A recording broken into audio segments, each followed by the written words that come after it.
विशेष गहन मतदाता पुनरीक्षण यह दोहरी प्रविष्टि को हटाना एवं मृत व्यक्तियों का नाम हटाने के लिए किया गया है, लेकिन इस पर राजनैतिक रूप से एक दूसरे पर हमला किया जाना। मूल विषय यह है कि डबल ईपिक नंबर को कौन अस्वीकार कर सकता है। ऐसे बहुतेरे नंबर हैं और साथ ही साथ दोहरी प्रविष्टि और मृत व्यक्तियों का नाम यह मतदाता सूची में है और ये विभिन्न अवसर पर विभिन्न राजनीतिक दलों ने अपना इस संदर्भ में नजरिया पेश किया है। अब ये हठधर्मिता का परिचय नहीं है। तेजस्वी यादव पर जब ये आरोप लगा तो हठधर्मिता कर रहे थे कि मैं चुनाव आयोग ये गड़बड़ कर रहा है, चुनाव आयोग को मैं क्यों जवाब दूंगा, चुनाव आयोग इस सवाल का जवाब दे।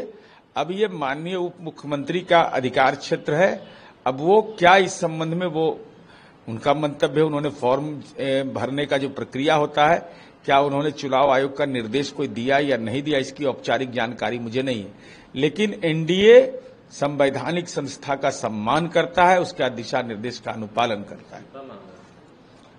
अब इस्तीफा का आधार अगर यह माना जाए तो स्वाभाविक रूप से तेजस्वी यादव तो पहले उसके जद में आ गए, तो आपको तो मानक स्थापित करना चाहिए था। अरे 420 के आरोप पर नहीं दीजिएगा इस्तीफा, मनी लॉन्ड्रिंग एक्ट के नाम पर नहीं दीजिएगा, कोर्ट में पेशी होगा तब नहीं दीजिएगा।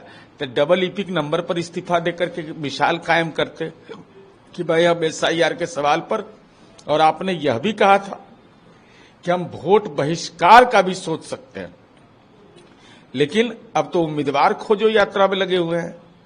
तो हमें समझ में नहीं आता, जब खुद मानक स्थापित नहीं कर रहे तो दूसरे को नसीहत देने का कोई अर्थ नहीं। इलेक्शन कमीशन ने राहुल गांधी को सीधा कहा दिया कि जो आप बात बोल रहे हैं हलफनामा दायर कीजिए, लेकिन माफी मांगी, दो ही ऑप्शन है। देखिए, चुनाव आयोग का मैं प्रवक्ता नहीं हूं। चुनाव आयोग द्वारा दिए गए दिशा निर्देश और चुनाव आयोग के मतदाता सूची पर माननीय राहुल गांधी जी ने आरोप लगाया, तो स्वाभाविक रूप से भाई आरोप है तो दम उसमें आपका होगा, सत्यता होगी।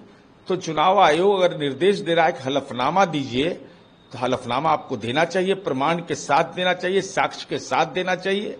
और जैसे आप प्रोजेक्टर पर आपने दिखाया तो जाके चुनाव आयोग में भी दिखाइए, और अगर सत्यता होगी तो चुनाव आयोग इसकी जांच करेगी।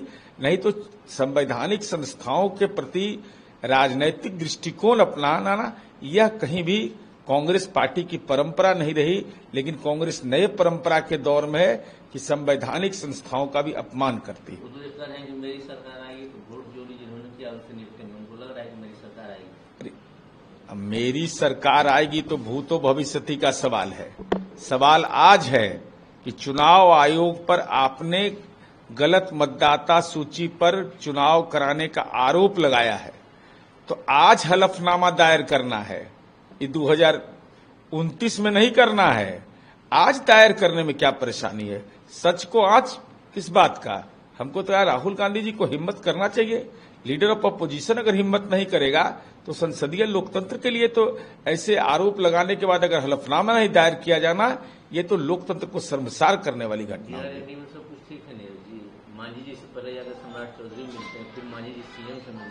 देखिए, राष्ट्रीय जनतांत्रिक गठबंधन के घटक दल में ये आपसी सहमति है, कोई दरार नहीं है, करार है।